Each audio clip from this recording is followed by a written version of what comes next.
Hi, my name is Dirkus, and I'm going to be talking about Western blotting, which is the Protenomics practical that we had.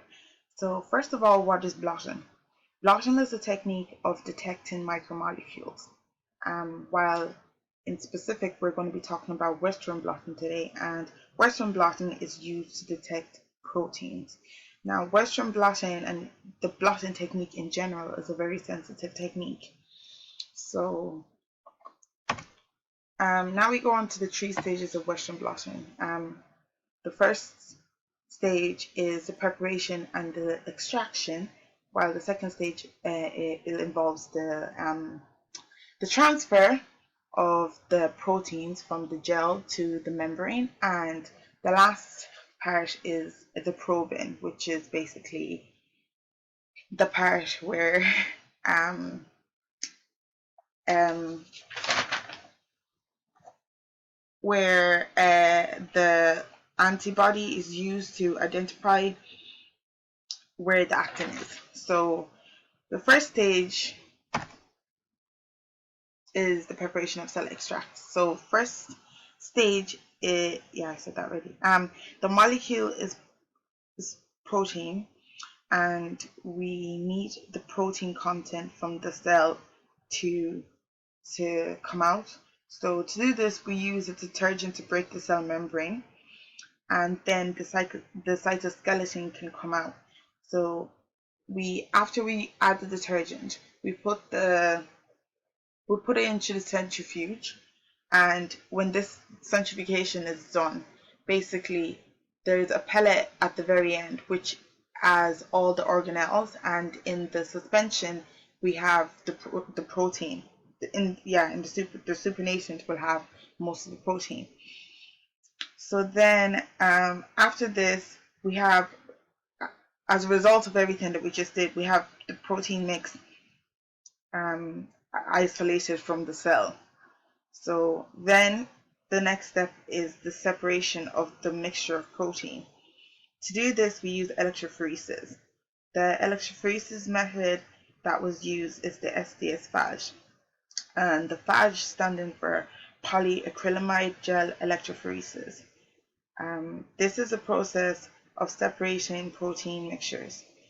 The separation of the protein mixtures can be based on the size, the charge, the mass, and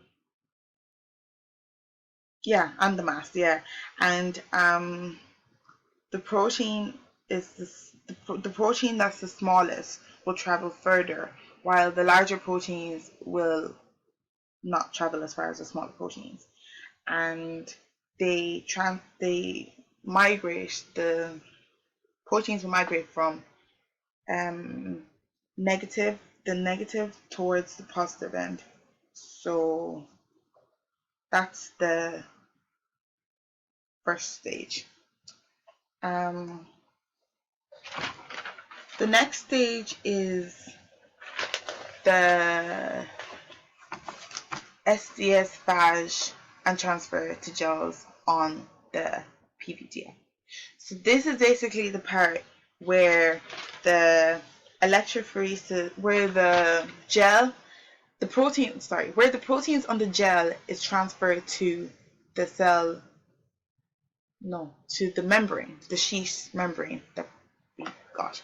So this step is carried out because the gel is very sensitive. So later on, we're going to be going on to the probing stage, where we treat with antibodies to identify where the actin is. So because the gel is very sensitive, we won't be able to use the gel. It could break apart. So we use membrane paper. So basically, we do this, because of the sensitivity.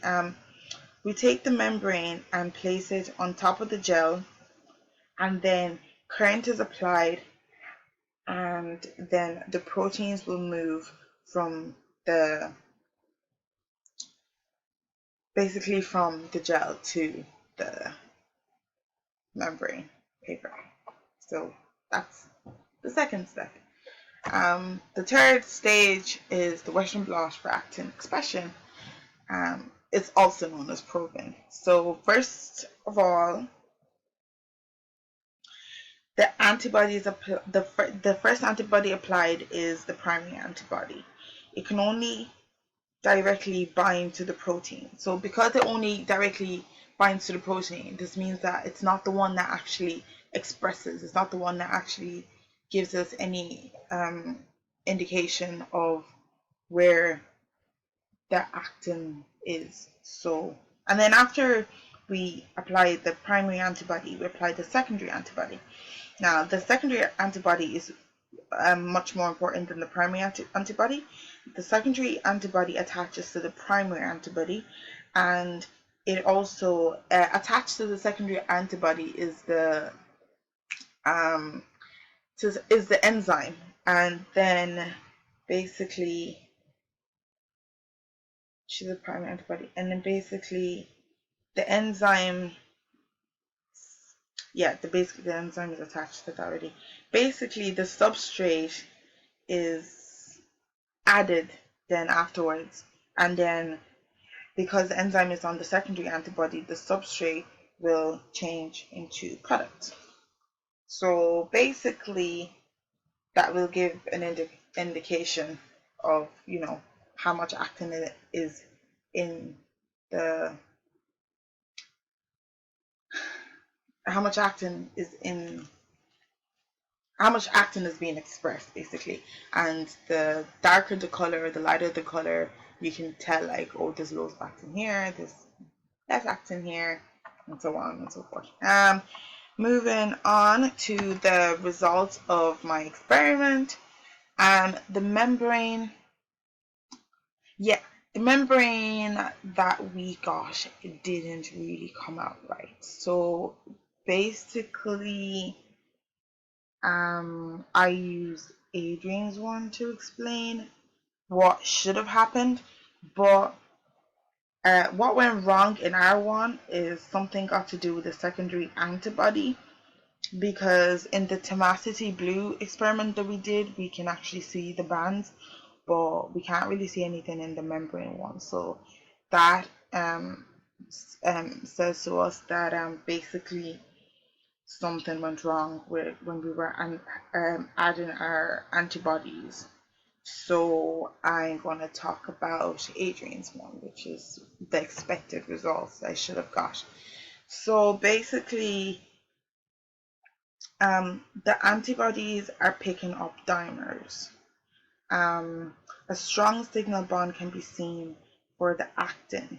Like, we can see a strong band there in the second lane, and which means that the signal is very strong on the membrane.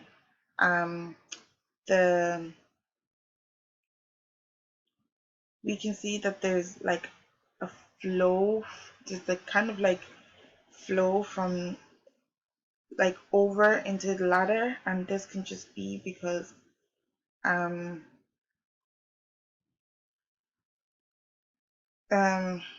okay, anyway, in the supination, then the cell, okay, what am I saying? Sorry. So basically, yeah, there's some kind of like spillover of actin from one of the lanes into the other, and this can be the pipetting skills, or it just could have flowed out. And basically, actin can actually still be seen in the lane with the pellet, and this is because it could be because of the flow. Like, some of the actin could have just got into the lane where there's not meant to be any actin, and then the antibody may show up.